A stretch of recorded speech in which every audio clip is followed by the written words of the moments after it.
This is Heck Dog from Sistema Bomb. And Camilo from Sistema Bomb.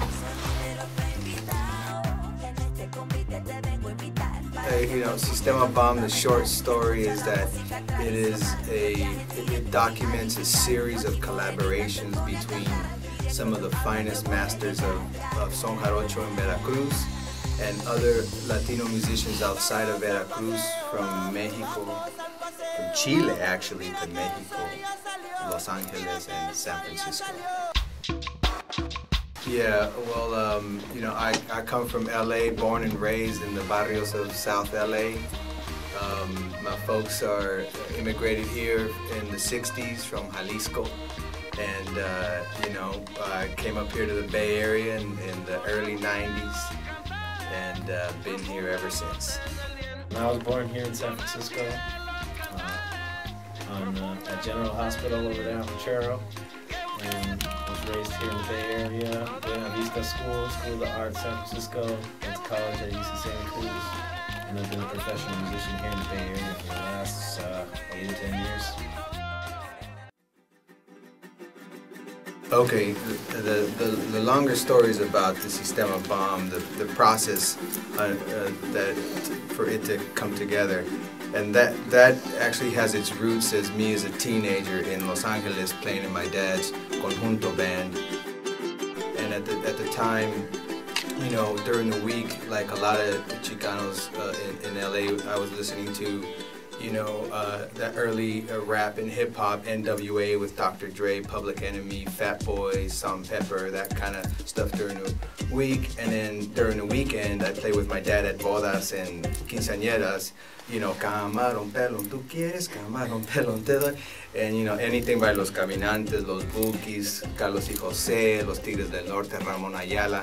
I mean, that was my life during the weekend. And so that juxtaposition of musical styles stuck with me pretty much throughout, you know, my later formal musical training at UC Berkeley. I just added, you know, classical jazz and modal music to my, you know, pozole, if you will. You kind of are in a constant search of an elusive identity. And it's not like you wake up in the morning, you're like, you know, where's my identity? It's not like that, but it's just you keep latching onto things and maybe you don't know why.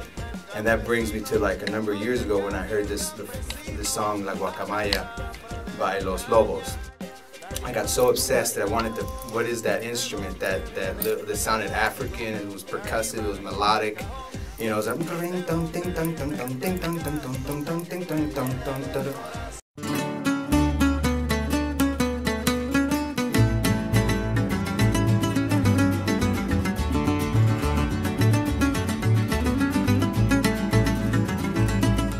and so I was like, I gotta find that instrument. I want to play that. I want to hear it. And so there's a pretty popular store in downtown LA that sells instruments for mariachis.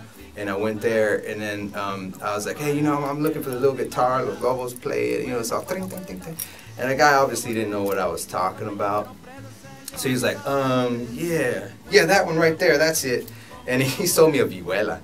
And then I brought that back, and I was recording a record from a former band I was in, Omaya, and I was like, that's not it. That's a rhythmic instrument. And, you know, I was looking for a melodic one. So I took it back, and I ran into Candela's Guitars in East LA, and that's, you know, that's when I got my first requinto jarocho, and then I just obsessed. I learned that solo, note for note, front to back.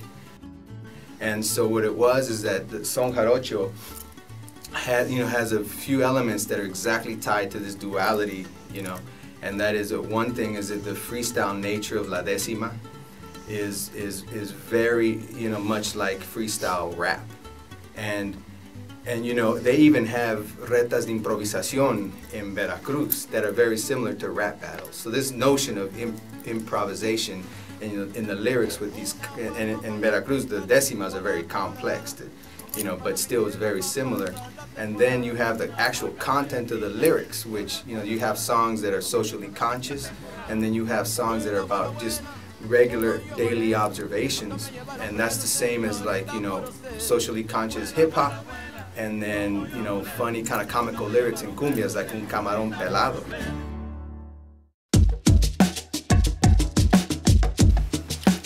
So the project included so many different artists, and it was really born out of electronic music and in the studio. So when we talked about how are we going to do this as a live show, we knew, okay, well, we know it has to have some electronic elements because it's electro jarocho, and we know it has to have some jarocho elements. We know we need to bring some jarochos involved también in the live performance.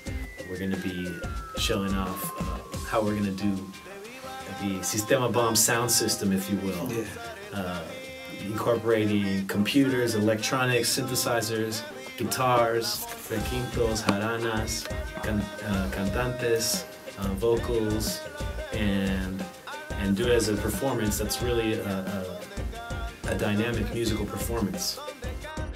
You know, nobody wants to see some guy with a laptop just push play, and we don't want to see that. We're musicians, and we're incorporating an electronic element into the performance, into the live performance, and I think it's something that it's going to be received well.